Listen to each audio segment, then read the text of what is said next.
Welcome to true 9 news. Mulugu జిల్లాలో 2 రోజుల పర్యటన అనంతరం తిరుగు ప్రయాణంలో తెలంగాణ రాష్ట్ర గవర్నర్ జిష్ణుదేవ్ వర్మ, రాష్ట్ర పంచాయతీరాజ్ గ్రామీణాభివృద్ధి, శ్రీ శిశు సంక్షేమ, గ్రామీణ నీటి సరఫరా శాఖ మంత్రి దనసరి అనసూయ సీతక్కతో కలిసి జిల్లా కేంద్రంలోని ఏరియా ఆసుపత్రిని సందర్శించారు. ఈ సందర్భంగా గవర్నర్కి ఆసుపత్రిలో పేషెంట్లకు అందిస్తున్న వైద్యం, సేవల గురించి అధికారులు వివరించారు. స్వయంగా రాష్ట్ర గవర్నర్, మంత్రి సీతక్క రోగులను అందుకుతున్న సేవల గురించి అడిగి తెలుసుకున్నారు. అనంతరం పేషెంట్లకు పనులు పంపిణీ చేశారు. ఈ కార్యక్రమంలో ప్రిన్సిపల్ సెక్రటరీ బి వెంకటేశం, జిల్లా collector Divakar, TS, SP Sabarish, area ఆసుపత్రి సూపరింటెండెంట్ డాక్టర్ జగదీశ్వర్, మెడికల్ కళాశాల ప్రిన్సిపల్ డాక్టర్ మోహన్ లాల్ తదితరులు పాల్గొన్నారు.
Real time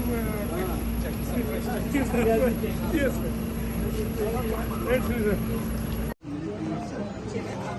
అమ్మ ఎవరు లేరా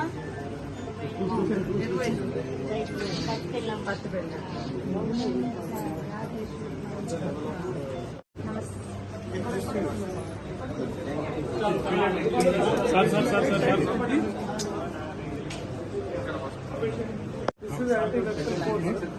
We have greyhounds. So this is basically anti-vaccine. So they will go in jungles to clear. Basically, everybody says that. Sir, మీరు జరగండి.